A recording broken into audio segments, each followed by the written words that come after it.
द्वारकाधीश महाराज धर्म, नीति और वैराग्य की अमर कथा।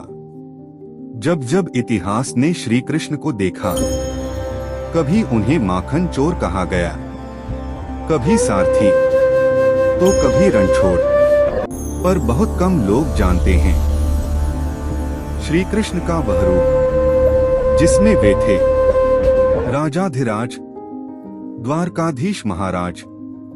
मथुरा से प्रस्थान, रण से नहीं, अधर्म से दूरी।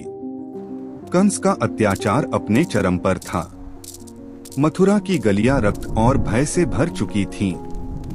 कंस का अंत हुआ, पर समस्या समाप्त नहीं हुई। मगध सम्राट जरासंध, कंस का ससुर, बार बार मथुरा पर आक्रमण करने लगा। हर युद्ध में पराजय के बावजूद वह फिर लौट आता। तब श्री कृष्ण ने एक ऐसा निर्णय लिया जिसे इतिहास ने गलत समझा। उन्होंने मथुरा त्याग दी। लोग बोले, क्या कृष्ण डर गए? पर सत्य यह था, धर्म केवल युद्ध से नहीं, नीति से भी बचाया जाता है। समुद्र से भूमि की याचना। श्री कृष्ण अपने यदुवंशी जनों को लेकर समुद्र तट पहुंचे।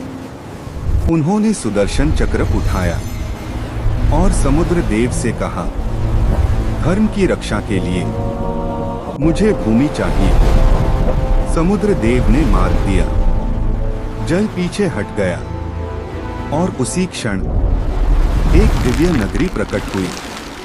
स्वर्ण द्वारका, सोने के द्वार, रत्नों से जड़े महल और न्याय से सजी हुई व्यवस्था। यह केवल नगरी नहीं थी, यह धर्म का साम्राज्य था, द्वारकाधीश का राज्य। श्री कृष्ण ने सिंहासन ग्रहण किया, पर वे कभी सिंहासन से बंधे नहीं। द्वारका में कोई भूखा नहीं था, कोई भयभीत नहीं था। राजा स्वयं प्रजा के सुख दुख को सुनता था। श्री कृष्ण का शासन तलवार से नहीं, धर्म, करुणा और विवेक से चलता था। वे राजसी वस्त्र पहनते थे, पर भीतर वैरागी थे।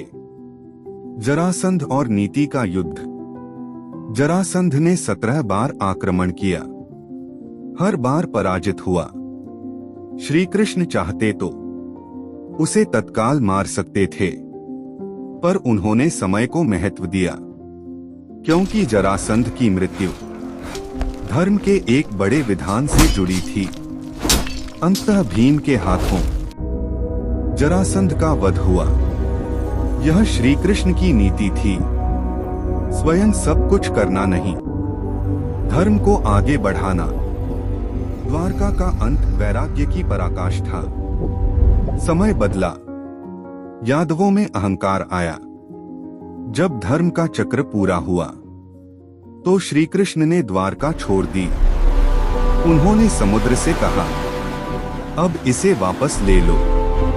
और देखते ही देखते स्वर्ण द्वारका समुद्र में विलीन हो गई, क्योंकि परमात्मा किसी नगर, किसी सिंहासन या किसी वैभव से बंधा नहीं होता। द्वारकाधीश महाराज हमें सिखाते हैं, राजा वही महान है जो सत्ता में रहकर भी आसक्त न हो। धर्म तलवार से नहीं, विवेक से स्थापित होता है, और जो छोड़ सकता है वही वास्तव में महान है। श्री कृष्ण राजा बने, पर राजसी अहंकार नहीं अपनाया। यही है द्वारकाधीश महाराज की अमर कथा।